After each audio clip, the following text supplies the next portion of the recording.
తమిళనాడు రాష్ట్ర రాజకీయాలు చాలా రసవత్తరంగా సాగుతూ ఉన్నాయి. అయితే ఇలాంటి క్రమంలో విజయ్ దళపతి గారు తన పార్టీ గురించి ఒక షాకింగ్ నిర్ణయం తీసుకున్నారు. ఆ నిర్ణయం వింటా ఉంటే జనాలందరూ కూడా షాక్ అవుతూ ఉన్నారు. ఓన్లీ తమిళనాడు ప్రజలే కాదు, రెండు తెలుగు రాష్ట్రాలే కాదు, దేశవ్యాప్తంగా చాలామంది ప్రజలు కూడా చాలా షాక్ అవుతున్నారు. అరే, ఇంత కష్టపడి ఇంత తక్కువ సమయంలో ఇంత ప్రజాదరణ ఏంటి, ఇంత భారీ సీట్లు ఏంటి, మొదటిసారి ఇంత పెద్ద పార్టీగా అవతరించడం ఏంటి టీవీకే పార్టీ అంటూ అందరూ కూడా ప్రశంసించారు, గొప్పగా పొగిడారు, గొప్పగా మాట్లాడుకున్నారు. ఇప్పటికి కూడా మాకు తమిళనాడు రాష్ట్రానికి సీఎంగా విజయ్కే కావాలి అని చెప్పేసి జనాలందరూ కూడా రోడ్ల మీదకి వచ్చి మరీ మాట్లాడుతున్నారు, ధర్నాలు చేస్తూ ఉన్నారు, నినాదాలు చేస్తూ ఉన్నారు.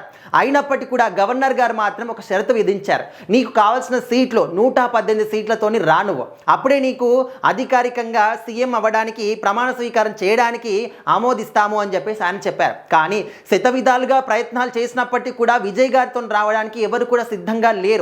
ఆయన ఇప్పటివరకు అయితే ఇంకా 5 సీట్లు మాత్రమే కావాల్సి ఉంది అనే విధంగా కూడా చెప్తూ ఉన్నారు. సో ఇలాంటి సందర్భాల్లో ఒకవైపు అన్నా డిఎంకే పార్టీ, డిఎంకే పార్టీ ఇద్దరు కూడా పొత్తుకూడి వస్తున్నారు.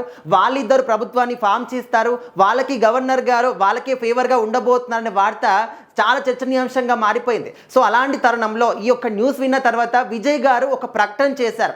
సో ఇక్కడ నేను జనాల్లో ఒక అత్యధికమైనటువంటి గొప్ప పార్టీగా పేరు తెచ్చుకున్నాను, ఇంత పెద్ద పార్టీగా అవతరించింది టీవీకే పార్టీ, అండ్ 108 స్థానాలు భారీ స్థానాలు గెలిచినటువంటి మా పార్టీని పక్కన పెట్టేసి అక్కడ అన్నా డిఎంకే పార్టీ, డిఎంకే పార్టీ ఇద్దరు కూడా పొత్తు కూడి వస్తున్నటువంటి వాళ్లకు ప్రభుత్వాన్ని అంటగడతాము, వాళ్ళకే ప్రభుత్వాన్ని ఫామ్ చేసి ఛాన్స్ ఇస్తామంటే ఊరుకునేది లేదు.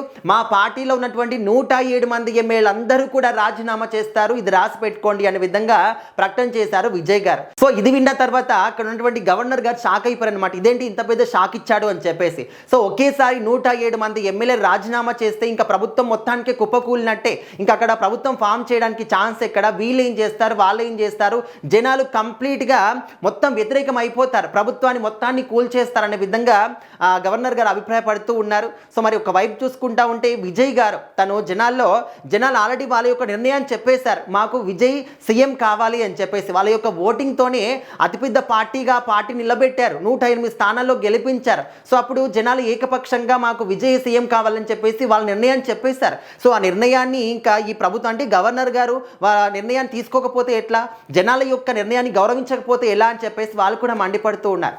ఇంకొక వైపు ఇక్కడ అన్నా డిఎంకే పార్టీ, డిఎంకే పార్టీ, అదేవిధంగా సిపిఎం కావచ్చు, వీళ్ళందరూ కూడా కలిసి వస్తే వాళ్ళకి ఇస్తామంటే ఖచ్చితంగా ఇది మాత్రం అన్యాయం అని చెప్పేసి భావిస్తూ ఉన్నారు, జనాలు భావిస్తూ ఉన్నారు, అండ్ టీవీకే పార్టీ కూడా అదే విధంగా భావిస్తూ ఉంది. సో ఖచ్చితంగా ఇది మాత్రం ఓన్లీ తమిళనాడు ప్రజలే ఈ విధంగా అనుకోవడం కాదు, తెలుగు రాష్ట్రాల ప్రజలు, వేరే రాష్ట్రాల ప్రజలు కూడా అనుకుంటూ ఉన్నారు. ఆయనకు ప్రజలు సీఎం కావాలి అని చెప్పేసి పట్టం కట్టారు, ఆయనకు ఎక్కువగా అధిక ఓట్లు వేసి భారీ మెజార్టీతో గెలిపించుకున్నారు. అలాంటప్పుడు ప్రజల యొక్క నిర్ణయాన్ని గౌరవించకుండా ఈ విధంగా చేయడం తప్పు అనే విధంగా చాలా మంది కూడా ఫీల్ అవుతూ ఉన్నారు.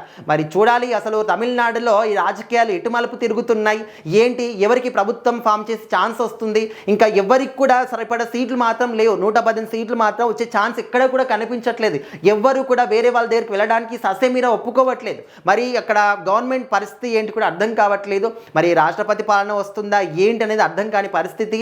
మరి విజయ్ గారు మాత్రం ఈ విధంగా ఈ రెండు పార్టీలు పొత్తుకూడి వచ్చి గవర్నమెంట్ ఫామ్ చేస్తాయంటే ఖచ్చితంగా మా ఒక్క 107 మంది ఎమ్మెల్యేలు మాత్రం రాజీనామా చేస్తారని చెప్పేసి అందరికీ షాక్ ఇచ్చేశారు. మరి చూడాలి మరి తమిళనాడు రాజకీయాలు ఎటు మలుపు తిరుగుతాయి ఏంటి, ఎవరు సీఎం అవుతారు, అసలు సీఎం అవుతారా కారా అనేది మరి వాళ్ళ చేతుల్లోనే ఉంది. వెయిట్ చేసి చూద్దాం.